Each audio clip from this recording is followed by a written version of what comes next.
వారాహిదేవి హిందూ ధర్మంలోని ఒక శక్తివంతమైన దేవత. ఆమెను శక్తి స్వరూపిణిగా, దుష్టశక్తుల నాశకురాలిగా మరియు భక్తుల రక్షకురాలిగా పూజిస్తారు. విష్ణు యొక్క వారాహ అవతారానికి స్త్రీ శక్తి రూపం. ఆమె ముఖం పంది ముఖంలాగా ఉంటుంది, మానవ శరీరంలాగా ఉంటుంది. వారాహిదేవి సప్తమాత్రికలలో ఒకరు. ఈ దేవతలు అంతర్యామి శక్తిగా పనిచేస్తారు. వారాహిదేవి యమధర్మరాజు యొక్క శక్తి రూపంగా కూడా భావించబడుతుంది. వారాహిదేవి చేతులలో సాధారణంగా ఖడ్గం, డాలు, గద, అంకుశం వంటి ఆయుధాలు ఉంటాయి. ఆమె శక్తివంతమైన దేవత మరియు ఈ ఆయుధాలు ఆమె శక్తిని, రక్షణను సూచిస్తాయి. వారాహిదేవి పూజను రాత్రి సమయంలో చేయడం విశేషం. ముఖ్యంగా గుప్త నవరాత్రుల్లో ఆమె పూజ ప్రత్యేకంగా నిర్వహిస్తారు. తంత్ర మార్గంలో ఆమె పూజలకు చాలా ప్రాముఖ్యత ఉంది. ఆమెను పూజించిన వారికే శత్రునాశనం, దుష్టి దోషణ నివారణ, ఆధ్యాత్మిక అభివృద్ధి, మానసిక ధైర్యం లభిస్తాయి.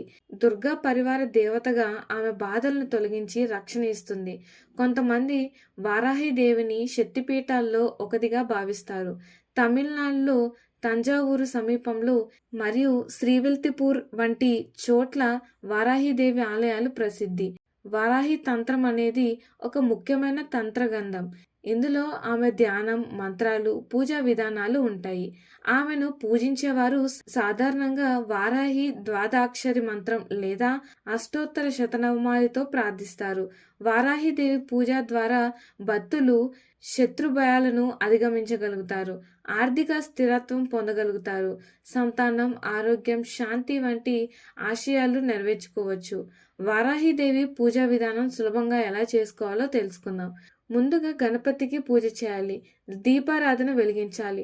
పసుపు గణపతి పూజ చేసి అమ్మవారి ఫోటో లేదా యంత్రానికి పసుపు కుంకుమ అలంకరించాలి.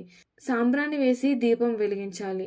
నైవేద్యం నల్లబెల్లం, లవంగాలు సమర్పించాలి. అమ్మవారి 12 నామాలు 11 సార్లు జపించాలి లేదా మంత్రాల్ని జపించుకోవాలి. శుక్రవారం లేదా అష్టమి రోజున సాయంత్రం 6 నుంచి 9 మధ్యలో భక్తితో పూజ చేయాలి. వారాహి నవరాత్రుల విశిష్టత. ఆషాఢ మాసంలో ముఖ్యంగా శుక్లపక్షంలో వచ్చే 9 రోజులు వారాహి నవరాత్రులుగా పాటించబడతాయి. ఈ నవరాత్రులు తంత్ర, మంత్ర, యోగ శక్తుల పెంపు కోసం అత్యంత ప్రభావవంతమైన కాలం. ఇది సాధారణ నవరాత్రుల కన్నా అంతర్గత ఉపాసనకు కేంద్రీకృతమవుతుంది. వీటిని గుప్త నవరాత్రులు అని కూడా పిలుస్తారు, ఎందుకంటే వీటిలో గుప్త దేవతల పూజ చేయబడుతుంది. వారాహి నవరాత్రుల తేదీలు మరియు పంచాంగ ప్రాముఖ్యత సాధారణంగా జూన్, జూలై మధ్య సమయంలో వస్తాయి. ప్రతి రోజుకి ఒక ప్రత్యేకమైన తత్వాన్ని ప్రతినిధిగా పరిగణిస్తున్నారు. వారాహిదేవి పూజ చేసేటప్పుడు పూజ గది శుభ్రపరచుకోవాలి. అమ్మవారి యంత్రాన్ని లేదా చిత్రాన్ని స్థాపించి పూజించాలి. వారాహి మంత్రాన్ని 108 సార్లు జపించాలి. పూజా విధానంలో నైవేద్యం, ధూపం, దీపాలు, ఆర్జ్యాలు ఇవ్వాలి. వారు నవరాత్రుల్లో శ్రీ వారాహి హోమం చేస్తే మంచి ఫలితాలు లభిస్తాయి.